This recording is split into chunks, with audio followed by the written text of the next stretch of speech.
Look at this map. Everyone obsessed with a potential war over Taiwan focuses on two things: the United States Navy steaming across the Pacific and the Chinese missile batteries waiting for them. It's a titanic narrative of two superpowers colliding. But in that obsession, we are ignoring the geographical reality on the ground. Taiwan is not an island floating in a void. It is geographically attached to Southeast Asia. The southernmost tip of Taiwan is closer to the Philippines than London is to Paris. If a war kicks off tomorrow, the narrative isn't just about Washington and Beijing. It's about the 10 nations of ASEAN, the Association of Southeast Asian Nations, suddenly finding themselves living next door to the largest naval conflict since World War II. For decades, ASEAN's strategy has been simple: don't choose sides. Make money from China, get security from America. But if missiles start flying over the South China Sea, that strategy vaporizes instantly. Before we dive into individual countries, we need to understand the collective nightmare. We might assume ASEAN would band together like a mini NATO to oppose Chinese aggression. That is not going to happen. ASEAN is designed for economic cooperation and consensus. It is not a military alliance. It operates on the principle of non-interference. But neutrality, the desperate desire to sit this one out, is likely an illusion. Why? Because modern warfare and global economics don't respect borders. First, the economic nuke. Roughly 1/3 of all global shipping passes through the South China Sea. A Chinese blockade of Taiwan doesn't just stop Taiwanese products. It turns the entire region into a war zone insurance no-go area. Southeast Asian economies, Thailand's automotive industry, Malaysia's electronics sector, and Vietnam's manufacturing hubs are deeply integrated with Taiwanese semiconductors and Chinese supply chains. A war doesn't just slow their economies down. It induces immediate cardiac arrest. They cannot ignore a conflict that bankrupts them overnight. While generals in the Pentagon worry about aircraft carriers, leaders in Jakarta, Manila, and Hanoi are worrying about their citizens. Taiwan runs on migrant labor, largely from Southeast Asia, about 700,000 Southeast Asian citizens living on an island that China intends to blockade and bombard. If China launches an invasion, the governments of Indonesia, Vietnam, and the Philippines have an immediate catastrophic political crisis on their hands.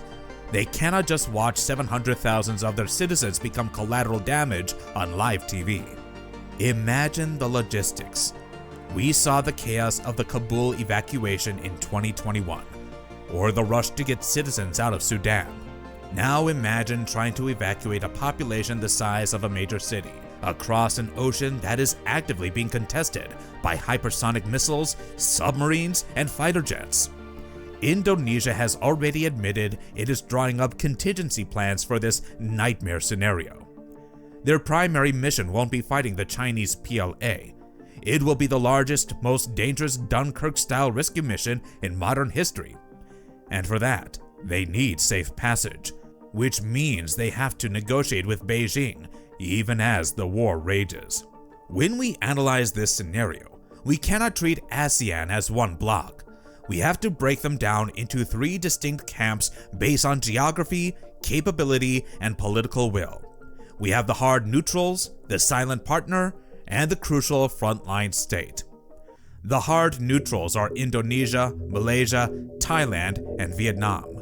These nations will do everything in their power to stay out of the kinetic fight.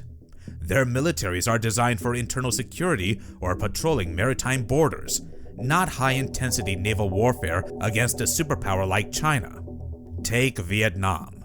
They have a complex, often hostile history with China, including a bloody border war in 1979. They fiercely defended their claims in the South China Sea. But Hanoi is intensely pragmatic.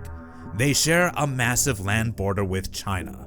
They know that if they side openly with the US in a war over Taiwan, the retaliation from Beijing, economic or military, would be instant and devastating.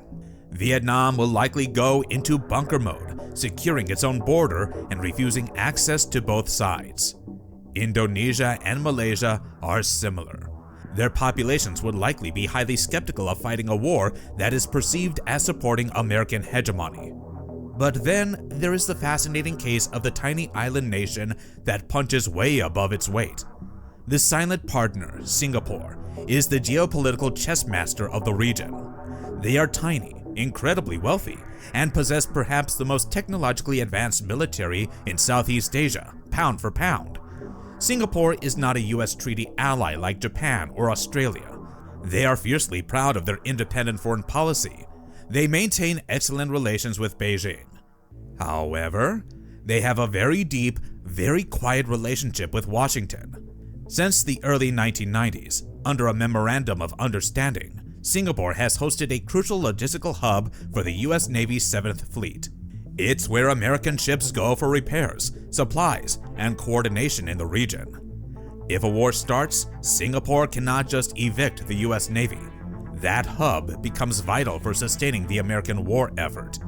In a full-scale war, Singapore would likely attempt a passive-aggressive neutrality. They won't send their own jets to defend Taiwan. They won't join the fighting. But they will likely keep the port open for American logistics, claiming they are just honoring existing contracts. But even Singapore's dilemma pales in comparison to the country that is absolutely critical to any Taiwan scenario: the frontline state. If you forget everything else in this video, remember this: the geography of the Philippines makes neutrality almost impossible.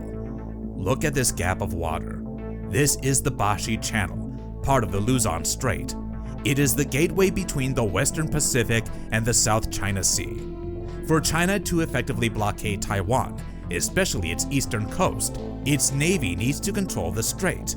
For the United States to effectively resupply Taiwan, it also needs to control this strait. The northern islands of the Philippines are sitting directly inside the most vital choke point of the entire war. Probably, the very first shots of a war outside of Taiwan itself would happen in Philippine waters or airspace, as both sides scramble to control that gap. Under the Enhanced Defense Cooperation Agreement, or EDCA, the US has recently gained access to new military sites in the Philippines. Crucially, 3 of these new sites are in the far north, facing Taiwan. This is the crux of the issue. If American F-35s or HIMARS missile systems are operating out of Philippine territory to strike Chinese forces around Taiwan, Beijing will not care about the technicalities of the treaty. They will view the Philippines as an active combatant. The idea that a war over Taiwan can be contained to Northeast Asia is a fantasy. The geography of the Western Pacific means that the moment the first missile flies towards Taipei, the decades of peace and incredible economic growth that Southeast Asia has enjoyed are over. They aren't spectators in this theater. They are on the stage. Thank you for watching.